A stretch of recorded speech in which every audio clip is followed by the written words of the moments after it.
안녕하세요. 오늘도 사연 살롱을 찾아주셔서 감사합니다. 저는 서울 성동구에 사는 30대 중반의 여성이에요. 저는 결혼하고 4개월 만에 소스피드 이혼을 했는데요. 결혼하고 나서부터 확 변해버린 남편의 태도와 시아버지 돌아가신 후 돌변한 시어머니와 거기에 아주버님까지 아주 가지가지 했거든요. 정말 죽을 때까지 그 인간들 못 살기를 바랄 정도로 여전히 열이 받아 있긴 해요. 물론 크게 한 방 먹이고 이혼했을 때에는 속이 다 후련했지만 그 인간들이 저한테 했던 행태를 생각하면 여전히 이가 갈리네요. 남편은 처음 봤을 때 사교적이고 친절한 사람이었어요. 제가 남이 다가오지 않으면 적극적으로 다가가는 스타일이 아니라 살갑게 다가오는 남편이 참 편하게 느껴졌었네요. 사귈 때에도 저에 대한 배려가 넘쳤었고요. 아마 이 정도면 거칠애가 아니고 진심이 아닐까 그렇게 믿었고 그 믿음 하나로 결혼까지 하게 됐어요. 시댁에서는 시아버지께서 나서서 저를 따뜻하게 맞아주시고 다른 집 귀한 딸이 왔다며 참 좋아하셨어요. 나중에 알게 된 건데 아주버님이 결혼했던 여자도 시아버지가 끝까지 편들어주고 잘해주셨다고 해요. 그런 시아버지는 시댁에서 누구도 넘볼 수 없는 권력자였고 시아버지 말 한마디에 시어머니도 아주버님도 그리고 남편도 꼼짝 못하는 분위기였어요. 그렇다고 시아버지가 무례한 요구나 황당한 말을 하시는 분이 절대 아니었고 참 상식적이고 공평한 분이었기에 다들 그 말에 따를 수밖에 없었어요. 저도 그런 시아버지가 의지가 됐고 좋았어요. 몇 년 전 아빠가 돌아가셨기에 저를 막내라고 많이 챙겨주신 아빠 생각도 많이 났고요. 신혼여행 다녀와서 처음 시댁에 갔을 때도 시아버지는 손수 장을 봐오시고 메인 요리인 찜닭은 직접 하셨다고 했어요. 찜닭은 제가 잘 먹는 음식이었고요. 우리 세아가 오늘 우리 집 음식이 입에는 맞냐? 정훈이 말로는 세아가 찜닭 좋아한대서 특별히 준비했다. 너무 맛있어요, 아버님. 나중에 요리법 가르쳐주세요. 그리고 제가 온다고 이렇게 손수 음식까지 해주시고 어찌할 바를 모르겠네요. 정말 감사해요. 네가 우리 생각해서 결혼 전부터 건강식품에 한우에 굴비에 얼마나 갖다 줬니? 그런 게 자기 잘 보이려고 한다고 해서 그렇게 신경 쓸 수 있는 거 아니다. 생일에 어버이날까지 챙긴 거는 정말 마음이 있는 거지. 시아버지는 제가 남편과 사귀고 1년이 넘어가면서부터 시부모님 생신이며 명절을 챙겼던 걸 잊지 않고 계셨어요. 부디 너희들은 끝까지 사이좋게 잘 살았으면 좋겠구나. 시아버지는 그렇게 말씀하시면서 인자하게 웃으셨어요. 아주버님과 시어머니 때문에 못 살겠다며 이혼한 큰며느리 생각이 많이 나시는 것 같았어요. 남편이 자세히 이야기해주지 않아서 정확히 알지는 못했지만 아주버님하고 시어머니가 아주버님 전 부인하고 성격이 많이 안 맞았다는 것 같았어요. 그런데 제가 당해보니까 그냥 성격 안 맞는 정도가 아니라 정말 사람 돌게 만들었을 것 같더군요. 그래서 시아버지가 더 집안 군기 강하게 잡고 시어머니 아무 말도 못하게 하신 거였고요. 아무튼 당시에 저는 그런 깊은 속사정까지는 알지 못했죠. 그저 주변에서 들었던 지독한 시댁이 아니라는 사실에 굉장히 마음이 놓였고 시아버지가 정말 좋으신 분이라는 걸 어디에나 자랑하고 싶을 정도였으니까요. 하지만 제가 결혼하고 한 달이 좀 안 됐을 때 시아버지는 갑자기 돌아가셨어요. 사람 인생이라는 게 이렇게 덧없이 끝나는구나 싶어 황망했고 저에게 잘해주셨던 시아버지가 이렇게 하루아침에 돌아가시는 걸 보고 많이 슬펐었네요. 그리고 그 슬픔이 다 가라앉기도 전에 남편과 시댁은 점점 변하기 시작했어요.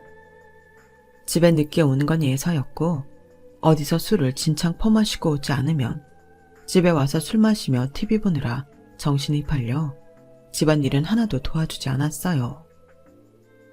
정훈씨, 오늘 빨래 안 말렸네? 이번 주 정훈씨 담당이잖아. 정훈씨, 안 들려? 빨래 이거 세탁기에 그대로 있어서 다 신내놔서 다시 빨아야 되잖아. 아우씨, 시끄러워 좀. 너 때문에 대사 하나도 안 들리잖아. 라며 버럭 소리를 지르는데 얼마나 놀랐던지요. 그걸 시작으로 남편은 저와 분담해서 하기로 한 집안일은 물론이고 저희 친정엄마한테 전화드리는 것도 걸렀고 매일 자기 하고 싶은 대로 행동하기 시작했어요. 무슨 말을 할라치면 시끄럽다 닥쳐라, 네가 뭔데 그러냐, 이런 험한 말이 날아오기 일쑤였고요. 제가 알던 남편은 가끔 욱하기는 해도 말을 험하게 하는 사람은 아니었기에 이게 다 무슨 일인가 싶을 정도로 어리둥절했어요. 상처도 많이 받았고 처음에는 다 내 책임 같기만 했죠. 그러다 보니 한 달도 안 돼서 남편 때문에 스트레스가 심해 위궤양에 탈모도 오고 불면증까지 생겨 고생을 하게 됐어요. 회사에서 갑자기 위경련이 일어나서 조퇴를 해야 할 지경이었으니까요. 그런데도 남편은 저한테 반찬이 부실하다, 제대로 하는 일이 없다, 이러면서 불평만 해댔어요. 나 지금 아픈 거 안 보여? 병원에서도 아무것도 생각 말고 아무것도 하지 말고 안정만 취하래. 그런 사람한테 지금 과일 안 사다 놨다고 뭐라고 하는 거야? 정말 이럴 거야?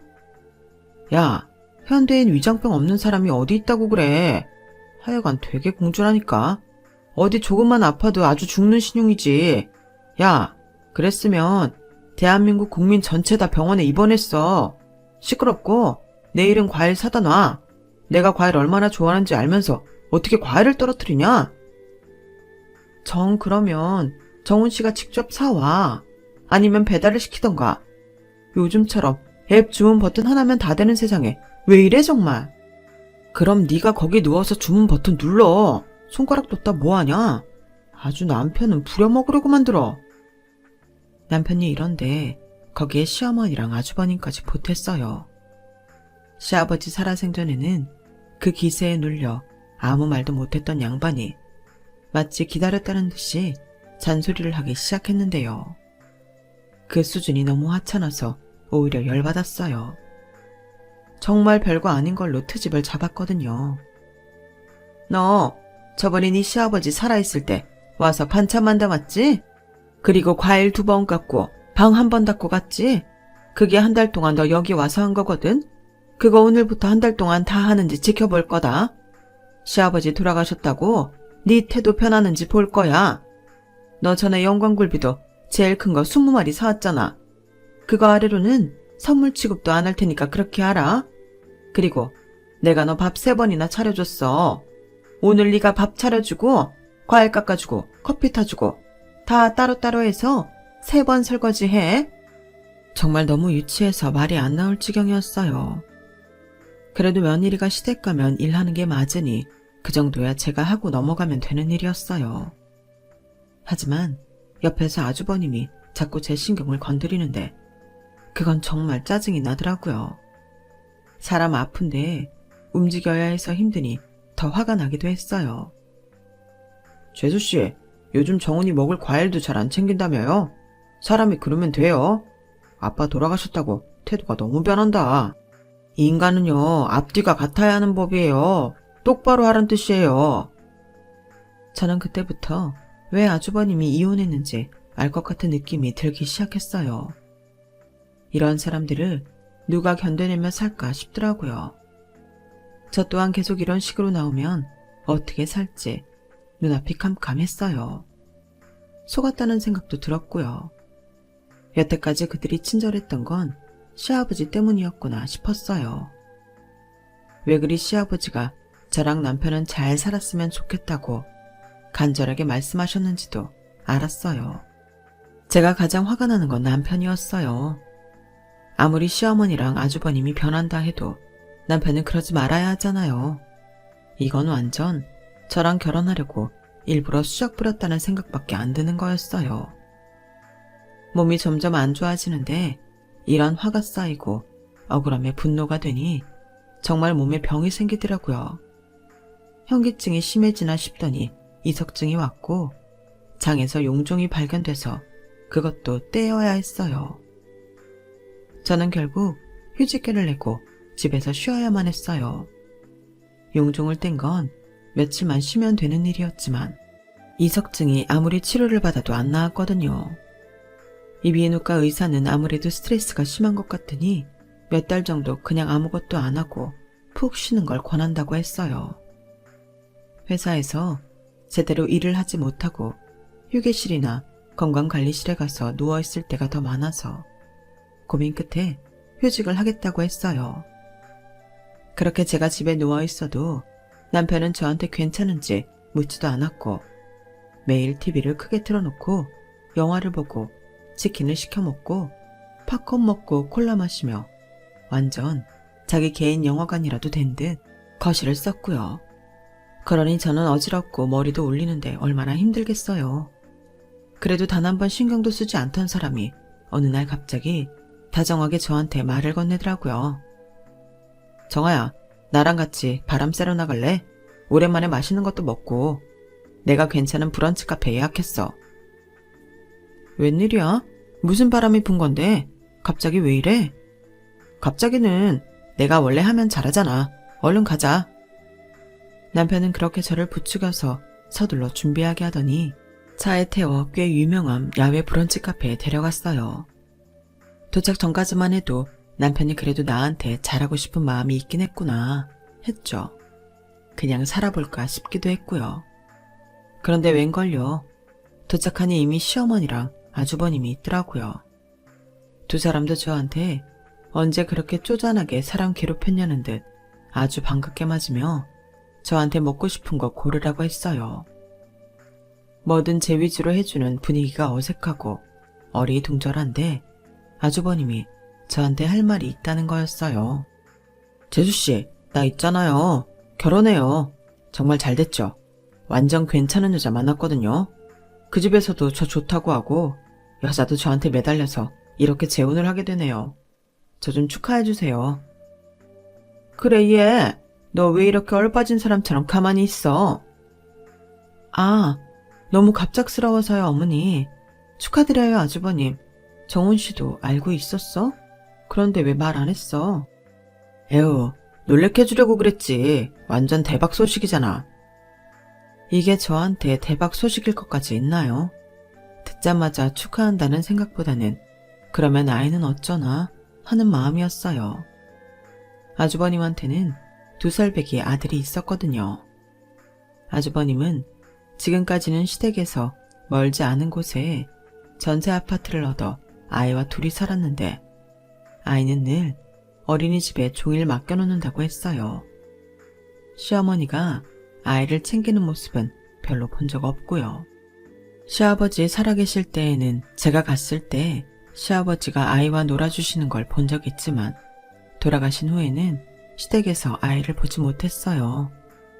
그래서 저는 전부인의 아이를 데려간 건가 했는데요. 갑자기 아주버님이 상상도 못했던 말을 꺼내는 거였어요. 그래서 말인데 재수씨가 우리 민준이 한 3년만 키워줘요. 지금 당장 아이를 데리고 결혼할 수가 없거든요. 결혼할 여자가 아이가 좀 크면 같이 살 수 있어도 너무 어린아이는 감당이 안 되고 지금은 신혼 분위기 만끽하고 싶다고 하네요. 그러니까 시간 많은 재수씨가 우리 민준이 맡아주는 걸로 하죠. 네?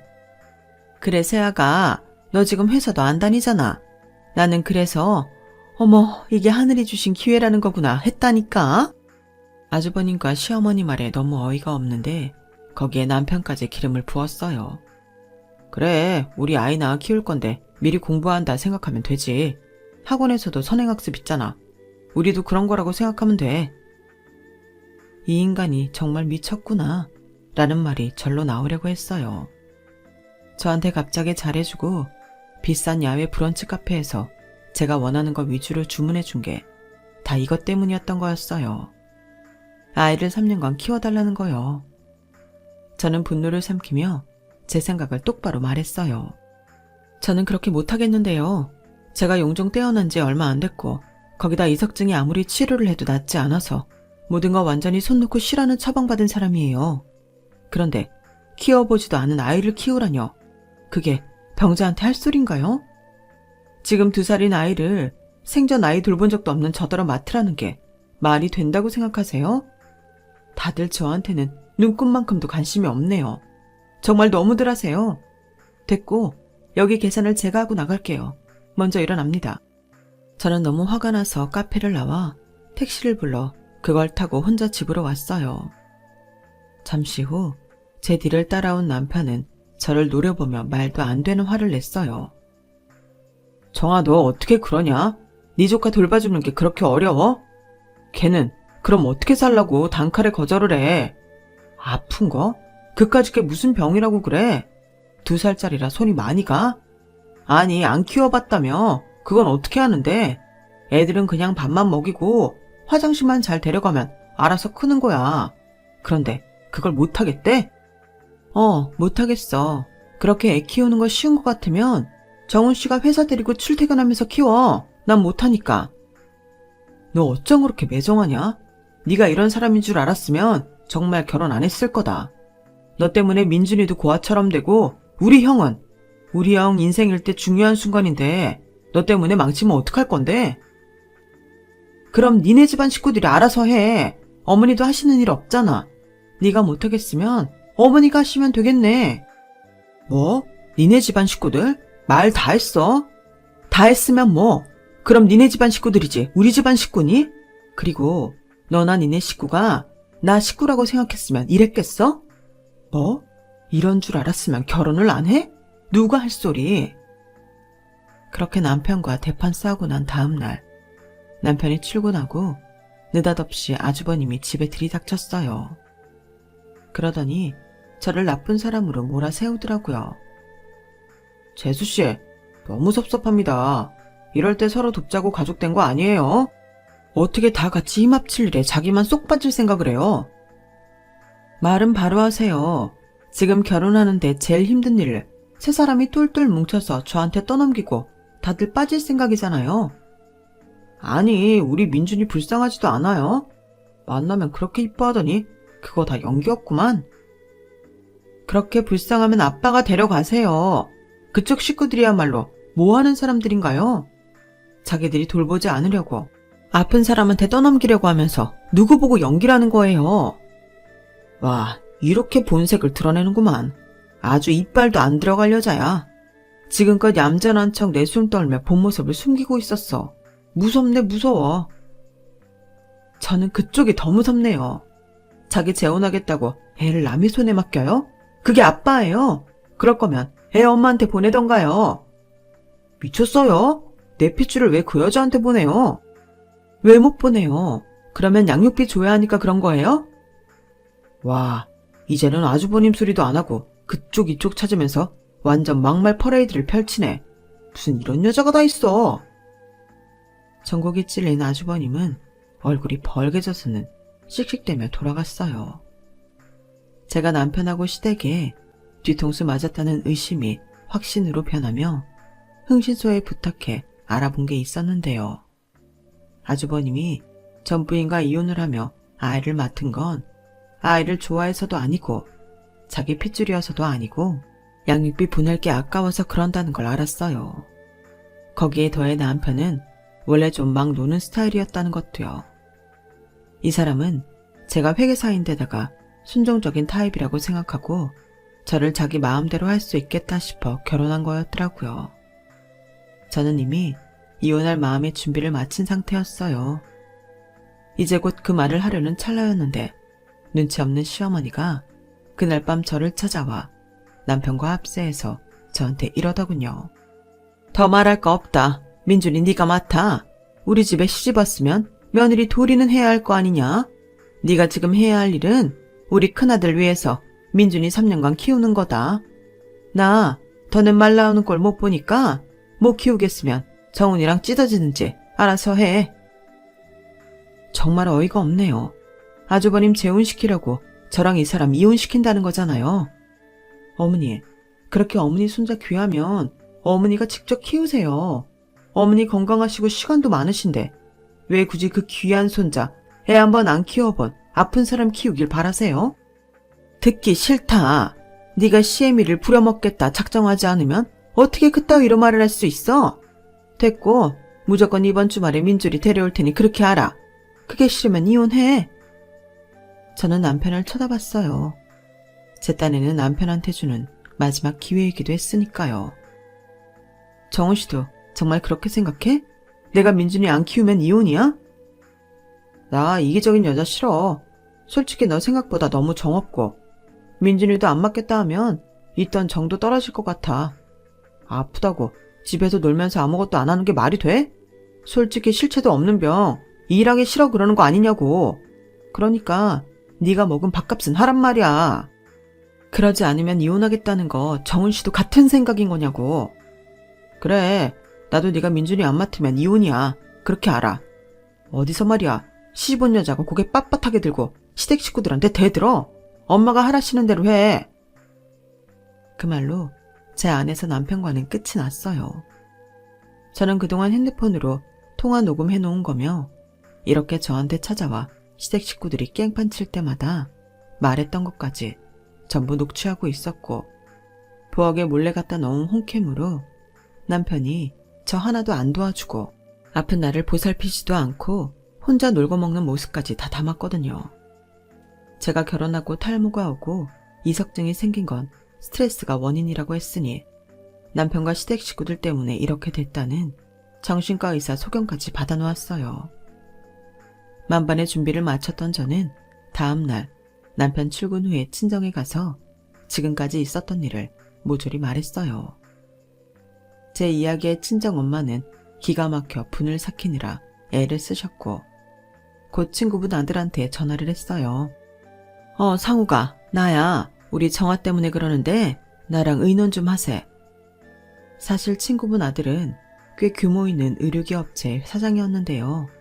남편은 그 회사의 거래처 사원이었어요. 제가 그 의료기기 회사 회계장부를 정리하면서 몇 번 부정행령을 짚어낸 적이 있어서 사장님은 저에 대한 신뢰도가 높았고 저를 아주 잘 봤거든요. 그리고 또 한 가지, 엄마가 바로 그 회사에 투자를 한 투자자였다는 거죠. 엄마는 부동산으로 돈을 벌어 몇몇 회사에 투자를 하고 있었는데요. 처음에는 IT 쪽 회사만 투자를 하다가 엄마 친구가 부탁해서 그 아들이 하는 의료기기 회사에 투자를 하셨던 거였어요. 그러니 엄마나 저나 그 집에서는 은인처럼 대할 수밖에요. 엄마는 거기에 언니까지 불러서 판을 키우셨어요.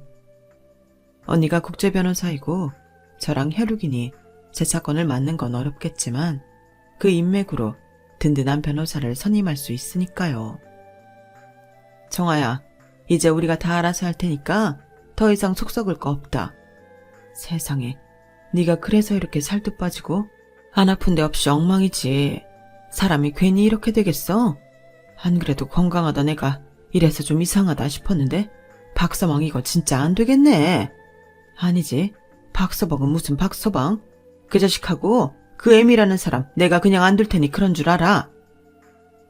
세상에 제 편이 있다는 게 이렇게 든든한 거라는 걸 그때 정말 절실히 깨달았네요.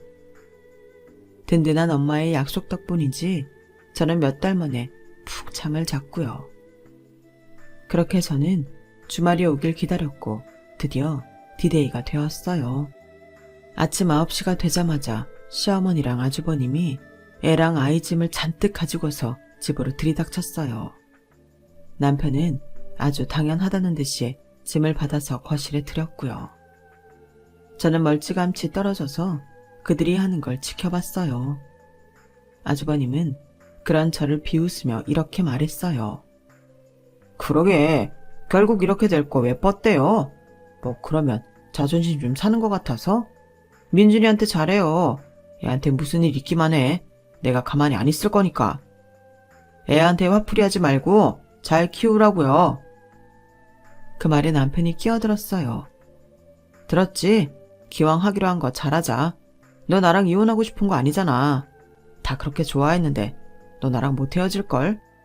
그걸 왜 네가 마음대로 정해? 애 키우고 싶으면 네가 키워. 너 이거 어디서 배워먹은 버르장머리야? 당장 우리 형한테 사과하고 민준이한테도 사과해. 애 앞에서 그따위 말을 해? 자네야말로 우리 딸한테 사과해. 어따 대고 큰 소리야.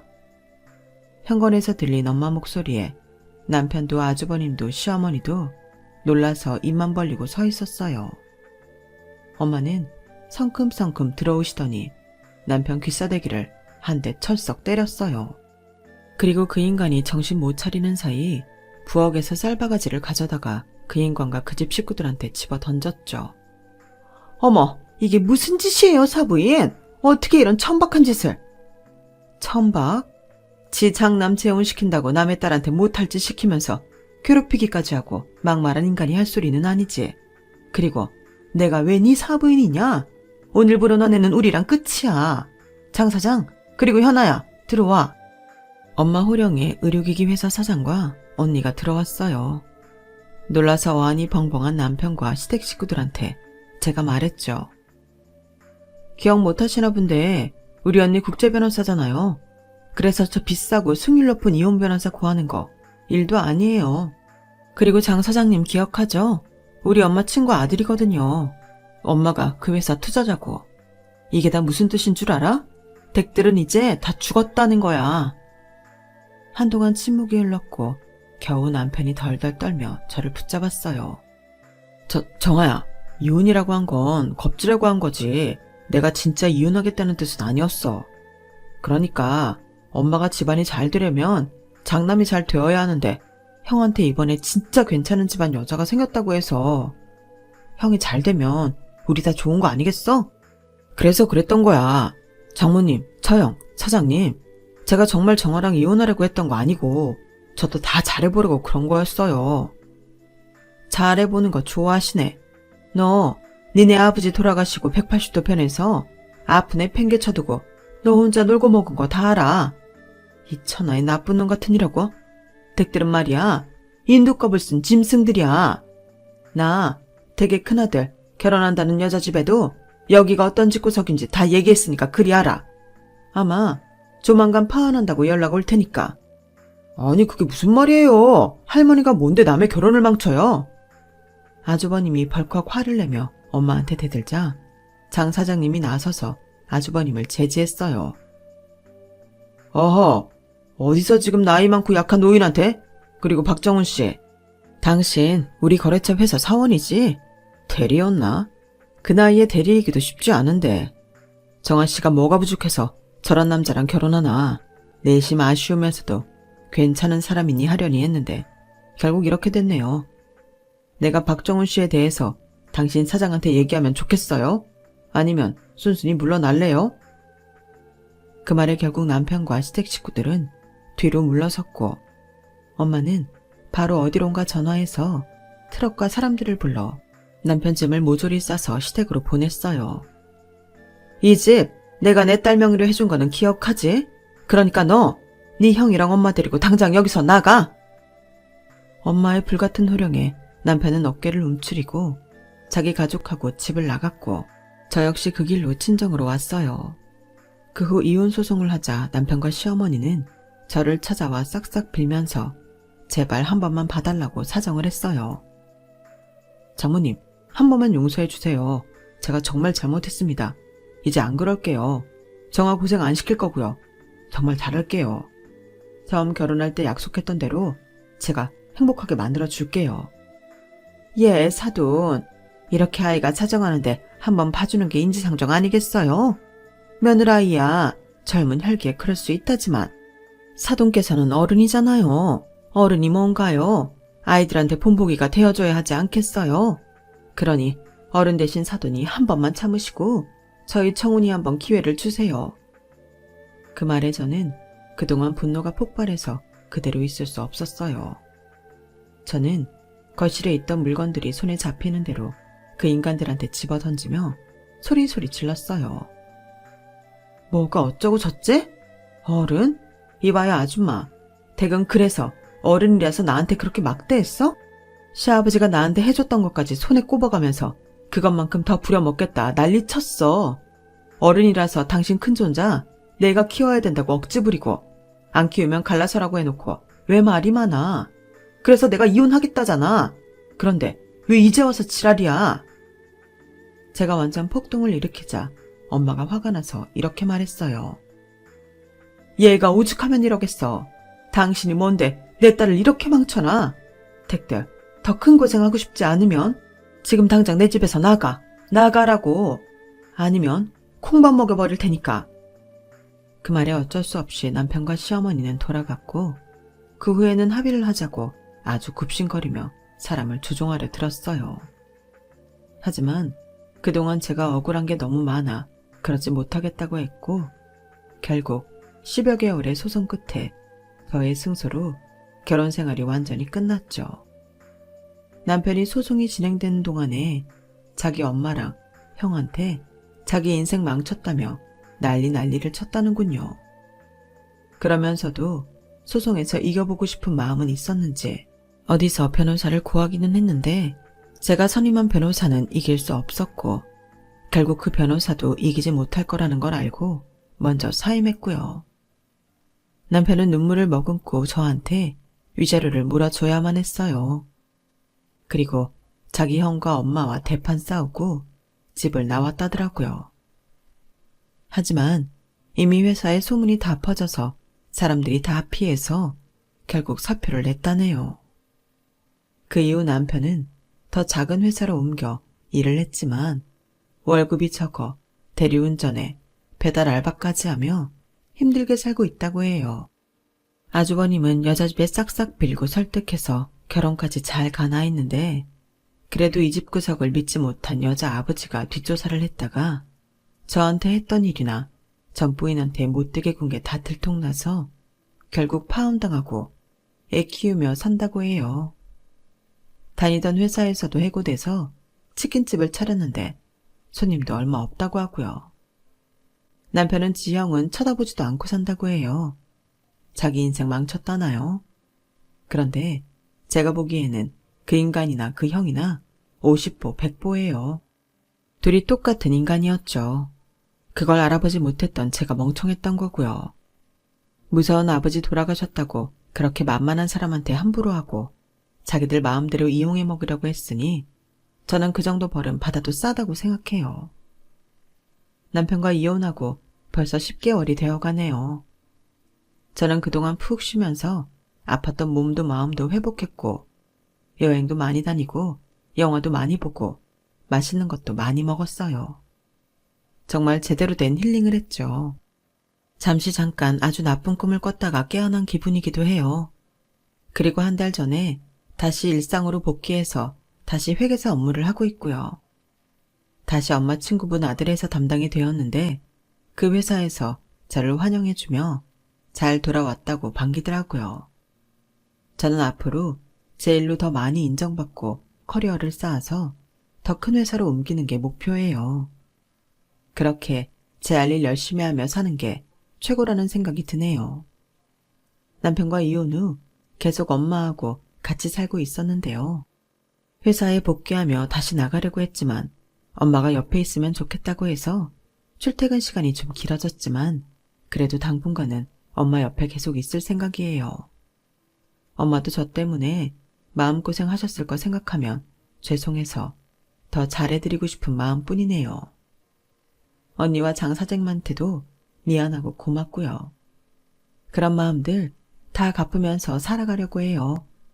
물론 엄마도 언니도 장 사장님도 그런 생각하지 말라고 저만 잘 살면 그게 다 갚는 거라고 격려해 주시긴 하지만요.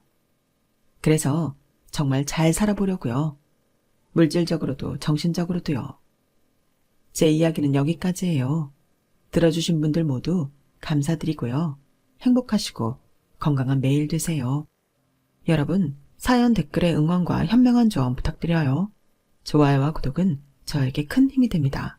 오늘도 좋은 일 가득하세요.